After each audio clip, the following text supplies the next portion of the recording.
Mula dina samangke awake dhewe mengison jurung pandonga ya truk karo Bagong.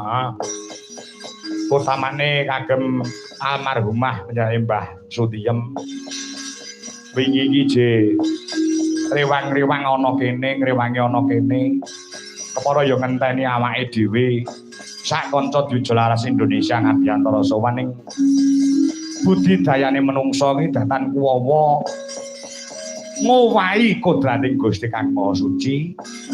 Penjane Mbah Sutiem ditresnani kelawan ingkang angkarya jagat Gusti Allah Subhanahu wa taala. Wis dadi pesti janji ya, Truk. Gedhong ana kuncen ana wong sida ki mangsa murunga. Ya. Kula didongakne disuwuni kanca-kanca kabeh. Disuwuni panjurung pandonga kagem panjenengane Mbah Sutiem ingkang wis marak wonten ngarsaning pangeran khususon ilarohi Mbah Sutiem lahumul Fatihah. Bismillahirrahmanirrahim.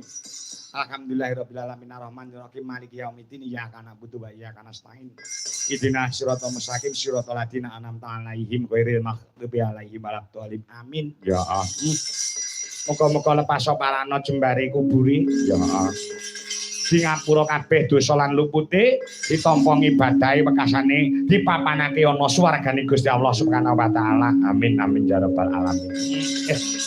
Ya, Truk. Ya, ngaturke tembangan. Heeh, ya. Supaya kanggo srana jangkepi sing diarani gara-gara. Ngene wong pancen jenenge wayang ki ya kudu eneng tuntunane, tontonane, ya. Tatanane ya kudu ana, ya. Tuntunane cethok, ya. Ya gelem gatekne karo lakon, heeh. Tatanan kabeh ditata kanthi becik, ya. Tontonan ku kena nggo srana hiburan ya, Tru. Ya, ya.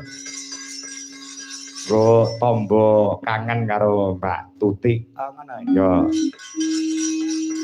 Aku kan njaluk tembang sing klasik kowe to. Nah, diaturke para mini sepuh. Nek lagu-lagu zaman saiki wis dipangan kabeh karo Tuti iki.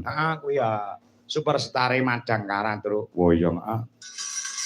Madangkara iki tinggal bir gitar ra masalah, tinggal winong ra masalah. Nek tinggal Tuti keker. Oh, ngono.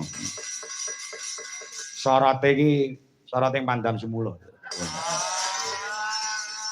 Ning panggung iki kurang enek sing bersinar. Oh, kaya Klaten, heeh.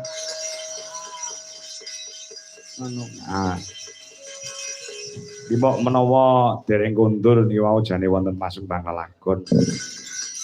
Gandeng mau wis ana Pasumbang Lagon golek kakehan Pasumbang ndak sing mirsani juarai mula tak golekne wektu wonten ing gara-gara mbok menawi dereng kondur Mbah Cipta.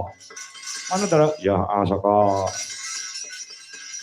saking paguyuban penggilingan padi keliling ya. Badhe dono suwanten nggih bibar menika menawi dereng kondur. Nah, ya. Ngatur apa? Anu sapa jenenge kuwi Tuti. Nah, lenggah wae wong klasik kok. Ya.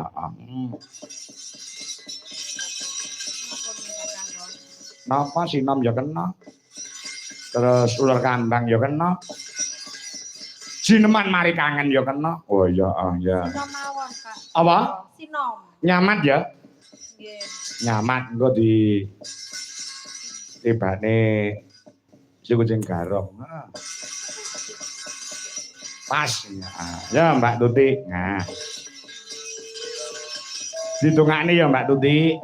Mbah Ji, Budewan, sak keluarga, sak brayat ana ing dalem kene tansah pinardawa ing kamulyan, pinaringan kebagas kewarasan, Amin. dawa umure, sehat awake, lancar rezekine, amin. Uga delalah kok entuk usaha anyar Mbak Tuti. Duwe kantor MBG. Kathah lho usahane. Lah nggih kathah. Wonten perumahan. Perumahan. Nggih, terus teng Bali menika kuliner. Teng pundi? Teng Bali. Weh, teng Bali barang. Nggih.